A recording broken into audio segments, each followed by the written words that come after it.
তো বিকাশের মালিকানা পরিবর্তন অর্থাৎ হচ্ছে আপনার নামে যদি বিকাশ থাকে সেই আপনার নাম থেকে অন্য একজনের নামে সেই বিকাশ অ্যাকাউন্টটাকে করে দিতে পারবেন আপনি। তো এটাকে বলা হয় বিকাশের মালিকানা পরিবর্তন।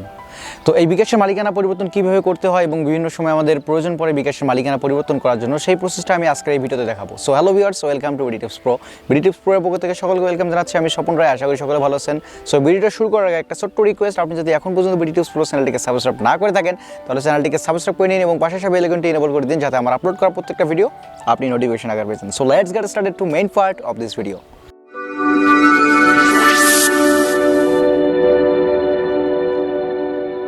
বিকাশের মালিকানা কেন পরিবর্তন করবো এরকম প্রশ্ন আসতেও পারে। তো দেখুন, আপনার সাপোজ আপনার বাবার নামে একটা বিকাশ অ্যাকাউন্ট করা আছে আপনার সিমে। তো এখন আপনার ভোটার আইডি কার্ড হয়েছে, সেক্ষেত্রে আপনি ইচ্ছা করলেই আপনার বাবার ভোটার আইডি কার্ড থেকে আপনার নিজের ভোটার আইডি কার্ড দিয়ে আপনার বিকাশ অ্যাকাউন্টটাকে চালাতে পারেন। তো এই বিকাশ অ্যাকাউন্টটা চেঞ্জ করার জন্য বা আপনার বাবার আইডি কার্ড থেকে আপনার আইডি কার্ডে নিয়ে আসার জন্য আপনাকে কিছু প্রসিডিউর ফলো করতে হবে।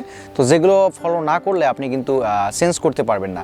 সো এই ভিডিওটা দেখলে আপনারা হয়তো বাসায় থেকে এই কাজটা করতে পারবেন না, কিন্তু কাস্টমার কেয়ার অফিসে গিয়ে আপনাকে ঝামেলা পোহাতে হবে না। আপনারা প্রসেসটা জেনে যাবেন যে কীভাবে আপনারা এই কাজটা করবেন। একটা উদাহরণ দিচ্ছি, সাপোজ আপনার নানার অ্যাকাউন্টে আপনার নানার ভোটার আইডি কার্ড দিয়ে আপনি একটা বিকাশ অ্যাকাউন্ট করছেন। তো এখন আপনার নানার নিজস্ব একটা বিকাশ অ্যাকাউন্ট প্রয়োজন বা নিজস্ব এনআইডি কার্ড দিয়ে তার নিজস্ব একটা বিকাশ অ্যাকাউন্টের প্রয়োজন, কারণ সাপোজ উনি বয়স্ক ভাতা পাচ্ছেন। তো বয়স্ক ভাতায় কিন্তু এরকম একটা রুল দেওয়া হচ্ছে যে নিজের নামে সিম থাকতে হবে এবং নিজের বিকাশ অ্যাকাউন্ট থাকতে হবে। জিটুপি পদ্ধতিতে পেমেন্ট করতে গেলে যে জিনিসটা আমাদের প্রয়োজন হয় আর কি। তো সেই ক্ষেত্রে আপনি এখন কি করতে পারেন?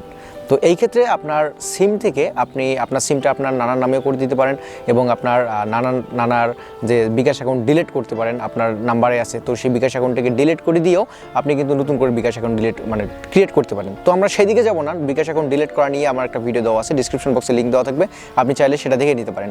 তো আমরা চাচ্ছি যে আপনার যে অ্যাকাউন্ট অর্থাৎ সিম কার্ডটা আছে, এই সিম কার্ডের যে বিকাশটা আছে এইটা আপনার নানার নামে আপনি কনভার্ট করে দিতে চাচ্ছেন। তো বিকাশের মালিকানা পরিবর্তন করার জন্য আপনার নানা এবং আপনি এই দুইজনকে আপনাদের বিকাশ কাস্টমার কেয়ারে যেতে হবে।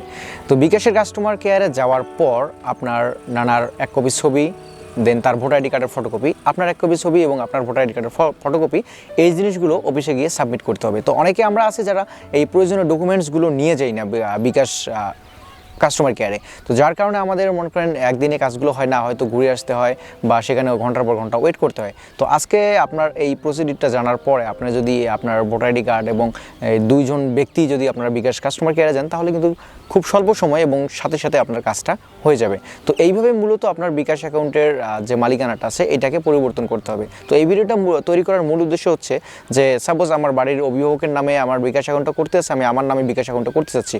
তো সেক্ষেত্রে আমি নিজে যাচ্ছি আমার বিকাশ অ্যাকাউন্টটাকে কনভার্ট করার জন্য। তো সেই ক্ষেত্রে ওখান থেকে বলা হচ্ছে যে যার নামে বর্তমানে রেজিস্ট্রেশন করা আছে তাকেও লাগবে। তো এই যে আমরা রিটার্ন করে আসতেছি বাসার মধ্যে, তো এই জিনিসটা যেন আপনাদের সামনে না হয়, আপনাদের সাথে না হয়, আপনাদের বিকাশের মালিকানা পরিবর্তন করতে গেলে কী কী করা লাগবে এই বিষয়টা মূলত আমি আপনাদেরকে আজকে জানিয়ে দিলাম। সো লাস্টে আমি ক্লিয়ারভাবে আরও একবার বলতেছি যে কী কী লাগবে।